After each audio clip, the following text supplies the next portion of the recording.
weren't even given that chance. Facing what are often years-long legal battles and a mounting backlog, Ayuda immigration attorney Julia Regal says migrants are struggling to get legal help. They try calling all of the nonprofits and they're not able to find representation because everybody's at capacity. The Biden administration says that they're setting up processing centers in countries like Guatemala and Colombia where migrants can go and apply for legal settlement in the United States. Meantime, the Mexican government says they're going to continue accepting migrants from certain countries that are turned away at the southern border as part of a broader deal with that country earlier this week. Still, the GOP is urging the Biden administration to reverse course and keep Title 42 in place. Live in Washington, I'm Jackie Diffusco, WXII 12 News. Jackie, thank you. And again, troops expected to be on the ground by May 10th. That's one day before Title 42 is set to expire. Still to come, building a future. The Triad student who saw a problem and is breaking it down with hammers and nails. We will explain next.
Looking ahead, this upcoming week is Teacher Appreciation Week, and one Winston-Salem principal just made history by becoming the first Hispanic principal to win Principal of the Year. Nancy Martinez says representation is so important, and she hopes her recent award inspires students because they can achieve anything they want regardless of their background. They see themselves reflected into different positions within the school. They can truly believe us when I say they can aspire to anything because there's proof of that in the people around them. Martinez focused a lot of her efforts on the Career Center's impact as a school in the district. She says enrollment for next year has already increased by nearly 1,000 students. Time now 8:16. Our Christine Cruz was on a flight recently, traveling to Los Angeles. She sat next to Rose Lopez and her father, Ray. By the time the plane landed, Christine could not wait to share their story with our newsroom, but also you. So here is this morning's 12 Inspires. A lot of stories on the news make you feel like the world is falling apart. And you may be looking at this video and thinking this is just another one of them. But it's not. These high school kids are mixing it up, doing their part to build a better future, to build a miracle, construyendo milagros. And it all started with one girl's vision after a trip to visit family friends in California a few years back ended with a stop here in Tijuana, Mexico. I sat down with Rose Lopez to talk about how what she saw on that trip changed her, how it inspired her. Just horrible living conditions. I mean, people were living in homes with 3 walls, no roof, 1 mattress for a family of 5 or 6. But you got back here to North Carolina and you said to yourself, I want to do more. Yes. So what is this club that you started? So Trip to Tijuana is a club where throughout the year we create items for these families that we will eventually give out on our trip that we take every year. We make items such as tie-dye shirts or socks or hats. We'll iron on patches to hats to make them more decorative and fun looking. We made blankets, so we make all sorts of things. Rose put this video together showing some of the highlights of the trip. The Trip to Tijuana Club Rose started at Bishop McGuinness Catholic High School in Kernersville 2 years ago has about 30 active members. This year, in February, a group of 7 of them went out there to help build homes. Rose's dad, Ray, chaperoned that trip, and after talking to him, I realized that he's done some building of his own along the way with Rose. You know, I've told them since they were little when I would drop them off at school, the last thing I always said to them is be kind and do something nice for someone. Every day. I told them that every day. And she surprised us when she came back and started this club. I had no idea. Kind kids in action. Not only were they out there building homes, they were playing sports with the neighborhood kids, playing bingo, team players all the way. They worked really hard and they felt really appreciated. And everywhere you can feel the breath of love. We got to listen to them read thank you notes to all of us, and it was just really great listening to their thank yous. Like, we heard things like we are making our dreams come true. They were crying. It was just really sweet. Then came this. The group of volunteers gathers quietly, awaiting one of the families that's about to walk in on the surprise of a lifetime, a new home built just for them.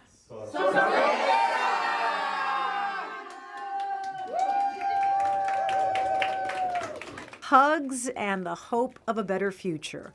A reminder that even though sometimes the world does seem like it's falling apart, we should never count out the people who pitch in to piece it back together. It's inspiring. We don't have to worry so much about all the other things going on when you have kids like this that understand the big picture and understand that helping others is truly important in life. Now, the cost to build just one home in that community in Tijuana, Mexico is about $14,000. Rose has set up a GoFundMe page to hopefully raise enough money to build one. If you'd like to help, you can find a link to that on our website, WXI12.com.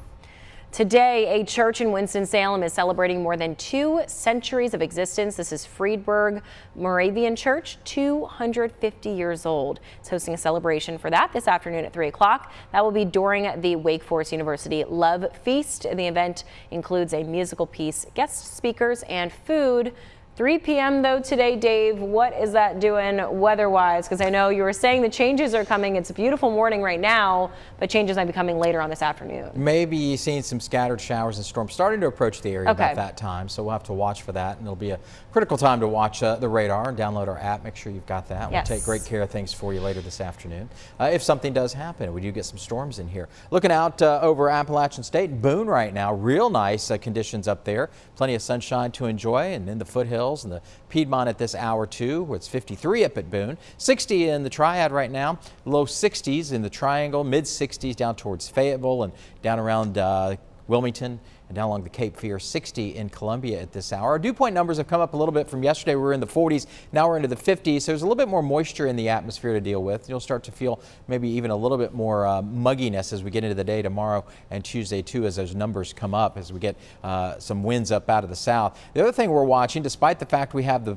sunshine out there right now, we're watching this little complex of showers and thunderstorms, really rain and thunderstorms, and some of them pretty strong and quite plentiful in the lightning and thunder department there too. There's been some severe activity in some of these storms coming out of Indiana and Ohio, and this complex is going to dive on down to the south and the east as we go on in through the rest of this morning, then on into the afternoon. We may feel the effects of it. We'll see if it holds on to its strength as it comes across the Piedmont as we go on into this afternoon. With that in mind, we've got showers and thunderstorms in the forecast for later this afternoon, and there's a chance that they could be strong if they hold together the way they are right now. We'll get in the upper 70s to around 80 in the Piedmont, and notice it's mid-afternoon, especially as we get into later in the afternoon into the early evening.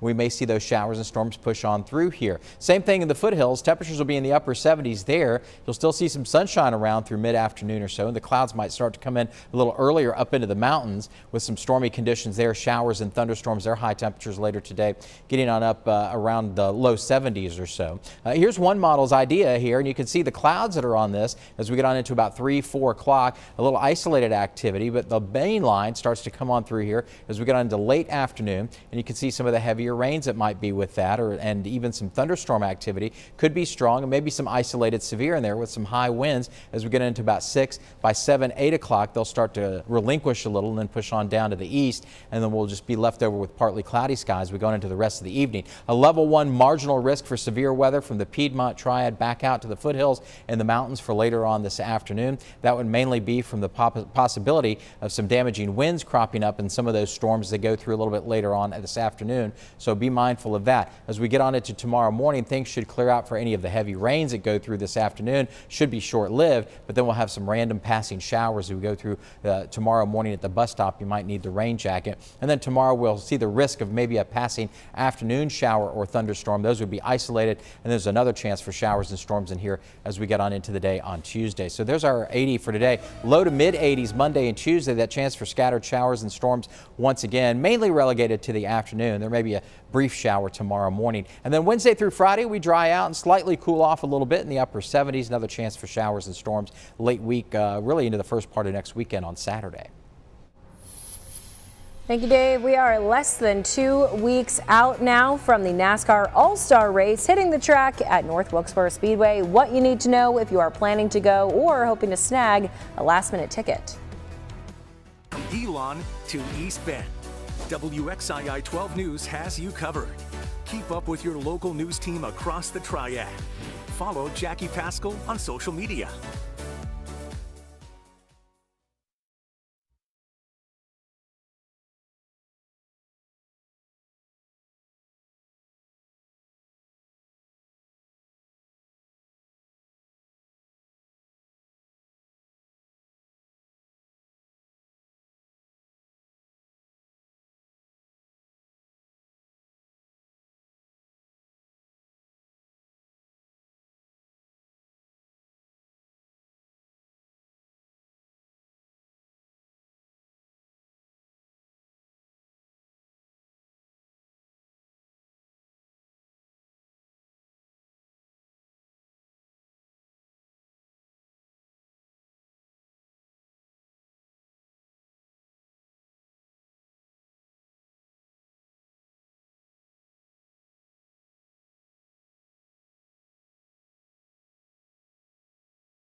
The NASCAR All-Star Race at North Wilkesboro Speedway, a little less than 2 weeks away now. If you want to see that action on the track in person, tickets are still available. Weekend packages start at $299, and then single-day tickets for Friday and Saturday, those still can be purchased, but tickets for Sunday's All-Star Race, that's only verified resales at this point on Ticketmaster. As of last check, the cheapest price for just one was $219. Those looking to camp there but have not bought a spot yet, only Lot E is still open. Load-in for all camping lots will begin Sunday, May 14th at noon. Those driving in day of are asked to carpool if possible. Tailgating will be allowed in all lots except the blue lot. All parking passes will be sold before race weekend. Make sure to stay with us in the lead up to race weekend. We'll have continuing coverage, of course, for you here on air as well as on our WXII app and website. All-Star Race events start on Friday, May 19th. The main race, of course, is on Sunday, but we are just 12 days and counting until that green flag drops. Good looking morning out there right now, and temperatures are nice too. As we get into later this afternoon, we'll see our temperatures up for 70s to around 80. We'll run the risk for some scattered showers and thunderstorms this afternoon. Some of those could be strong, maybe an isolated severe storms out there later this afternoon. We'll talk more about that coming up in just a little bit. From Summerfield to Staley, WXII 12 News has you covered. Keep up with your local weather team across the Triad. Follow Dave Aiken on Rock 92 and WXII 12.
You're watching WXII 12 News on the Triad CW.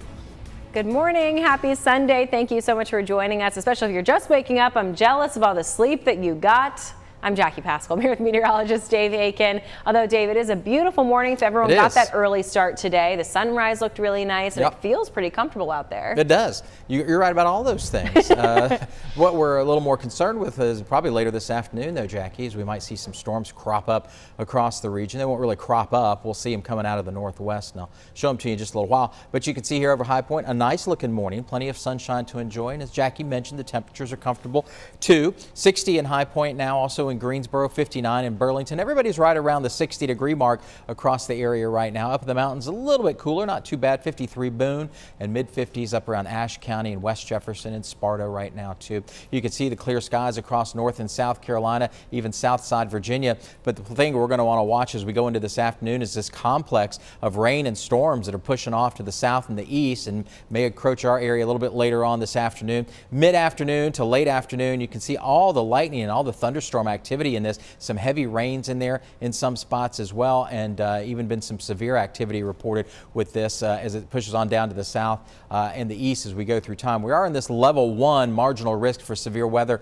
from the Piedmont Triad through the foothills and up into the mountains for a little bit later on, so we'll have to watch possibly for some damaging winds as those storms come through a little bit later on, maybe some hail too. If you're headed to the Winston-Salem Dash Grasshoppers game, it's a 2 o'clock pitch. I think it'd be good early on, those early innings, but the later innings you're going to have to watch the skies for the showers and thunderstorms that could crop up, and we'll talk about that in just a little while, and we'll have the rest of the week's forecast in just a bit too, Jackie. All right, Dave, we'll see you then. We know parking downtown anywhere can be difficult, especially maybe you're going to the baseball game, but Greensboro City officials specifically are taking feedback right now to hopefully make it more convenient and efficient for everybody. As Lindsay Klein reports, there is a survey the city is wanting those residents to take. We're just taking a holistic view of our parking system to see if there are areas that we can make improvements. If you are someone who frequents Greensboro's downtown area, transportation officials want to hear from you. We want to make sure that our parking system promotes economic development, that it's safe, convenient, and equitable for all users. The city of Greensboro has hired a consultant to look at all things downtown parking, and the consultant developed an online survey for both visitors and business owners in the downtown area to provide feedback on the parking situation. What we're looking to do is just hear from people that are using the system, to hear if there are things that we are doing well, or if there are areas that need improvement, and make changes where we can. The goal is to manage parking in a way that supports local businesses while also reducing congestion, updating pricing and enforcement programs, and efficiently managing existing parking facilities and loading zones. We're just looking for areas we can make improvements. So we anticipate that the study will have a list of recommendations. You know, again, are there things that we can do to make the parking decks and our parking areas more safe? Is there new technology that we are not currently utilizing that we would be able to use? And the surveys must be completed by May 26th. You can find a link to fill those out in this story on our website, WXIT12.com.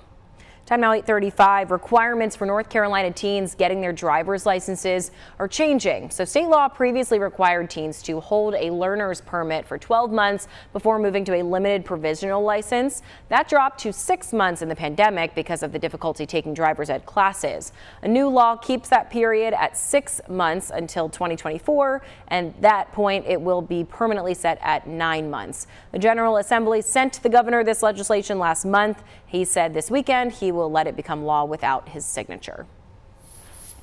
High school student athletes in North Carolina could get paid as soon as July 1st. This comes after the North Carolina High School Athletic Association voted 15-3 to approve a policy that would let student athletes profit off of their name, image, and likeness.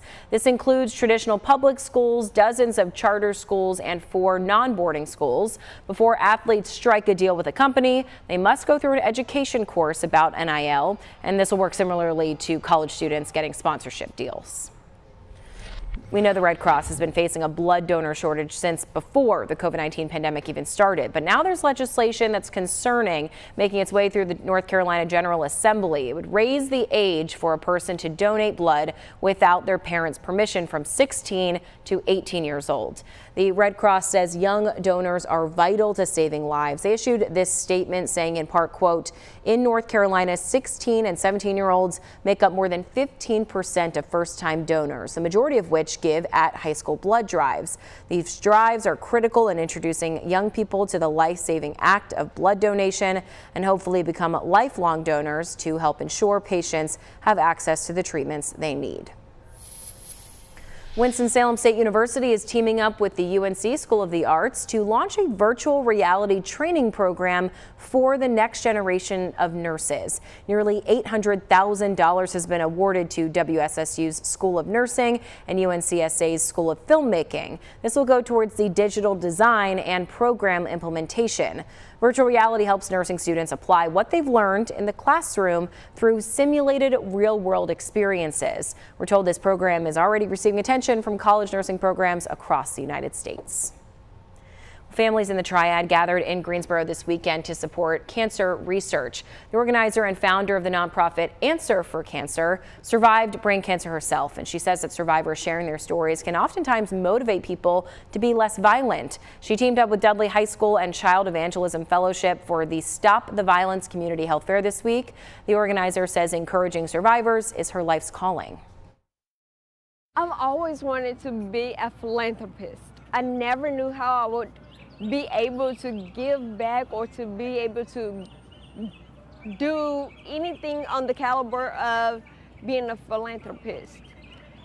And God saw fit for me to not only have cancer, but to survive cancer, so that the things that I have done on the road, I'll be able to help somebody else.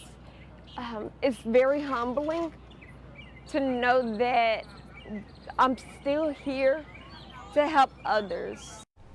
And organizers say positive events like this are a solution to decreasing the city's crime rate.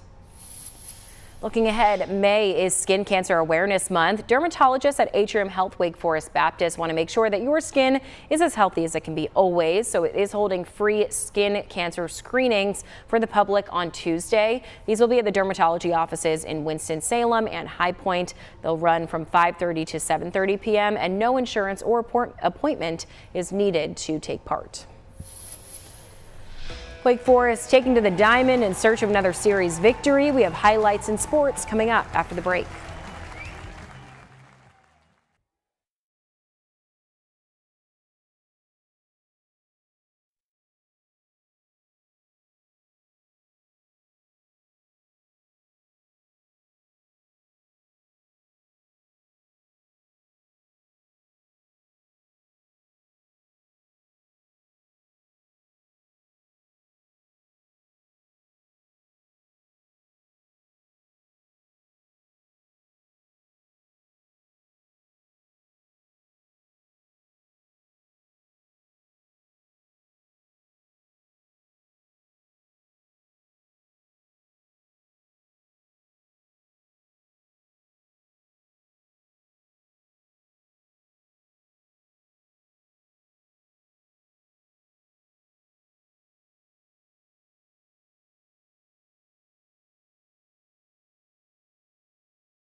You're watching WXII 12 Sports.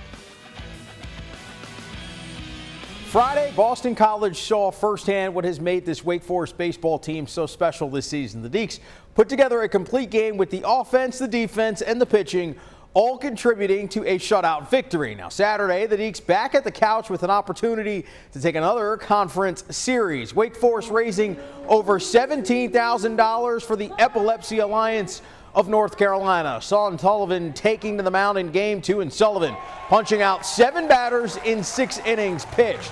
Now, after shutting out the Eagles Friday, Wake with a little more trouble keeping them off the board in this one. In the first, Joe Vetrano lines one the other way for a base knock. Lucas Costello is going to come up firing, but the play at the plate is not in time as BC takes the 1-0 lead. The pride of the Triad, Tommy Hawk, looking to provide some offense for Wake Forest. He laces one the other way. It's a 2-hit day for Hawk on the afternoon, but the Eagles' offense would explode for 11 runs in the game as Boston College wins 11-9, the final in extra innings. The Carolina Hurricanes are moving closer to doing something they haven't done since the 2018-19 season, and that's advance past the second round of playoff games. Friday, the Canes took a commanding 2-0 series lead over New Jersey with an offensive showing that would make the great one, Wayne Gretzky, blush a little. The Canes scoring 11 goals in the first 2 games thus far, but even more impressive, Carolina's offensive outburst is coming without several key goal scorers in the lineup. That includes leading scorer Andrei Svechnikov. No secret, we're missing some firepower, so where are you going to find it? And right now, we're getting it, like I said, up and down the lineup. Everybody's doing their job right now, and that's why we're having success. Puck drop for Game 3 between the Hurricanes and Devils is set for Sunday at 3:30. The Carolina Thunderbirds are just 1 win away from securing the Commissioner's Cup in the Federal Prospects Hockey League. Carolina taking Game 2 against Danbury 5-1 and now holding a 2-0 series lead. The series now shifts to Connecticut for Game 3 of the series next Friday at 7:30. It's the fastest 2 minutes in all of sports, the 149th running of the Kentucky Derby. And in a race that saw the favorite Forte scratched prior to the race due to injury, the action saw a little bit of everything. Mage going off at 17-1, charging from the middle of the pack to run with the Roses and win the Kentucky Derby. The victory was Hall of Fame jockey Javier Castellanos' first victory in the Kentucky Derby. It's Saturday night, which means we go racing under the lights at Bowman Gray for another weekend. Jeff Amernick leads our coverage at the Madhouse. Street stock Stardust. Lap 1, trouble between Chase Lewis and Billy Gregg. Gregg gets the worst of it. Lap 4, Austin Jones takes the lead from Connor Shaw. Last lap, Christian Joyce moves Jones on the backstretch.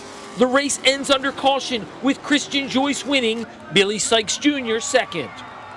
20 laps for the sportsman, Tiger Tommy